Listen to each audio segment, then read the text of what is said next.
मलीर जसकम तरफां कराची के कारखाननि में सिंधी माण्हुनि खे नौकरियूं न ॾियण ख़िलाफ़ मुख़्तियार समूह अरशद शेख मुर्तज़ा जुणेजो ऐं ॿियनि जी अॻवानी में AM2 जे मुख्य गेट अॻियां एहतजाजी धरणो हयो वियो। धरणे में सभई औरतुनि जी शिरकत कई, जिते कंपनी इंतज़ामिया ख़िलाफ़ छिते नारेबाज़ी कई वई।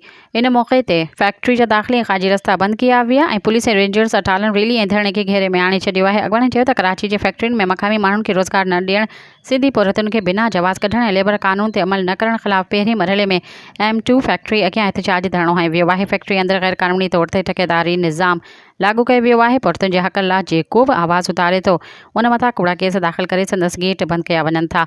जसकम अॻवान मुख़्तियार सुमरो समेत केतिरनि ई सिंधी माण्हुनि ते कूड़ा केस दाख़िल कराए रोज़गार जा दरवाज़ा बंदि करे छॾिया आहिनि, जेको अमल लेबर कानून जी भञकड़ी आहे। तंहिं करे AM2 कंपनी इंतज़ामिया मज़दूर दुश्मन पॉलिसी ख़तमु करे सिंधी माण्हुनि जे रोज़गार जा दरवाज़ा खोले ऐं गैर क़ानूनी तौर ते नकाली ॾींदड़ औरतुनि खे बहाल करे ॿी सूरत में धरणो जारी रहंदो।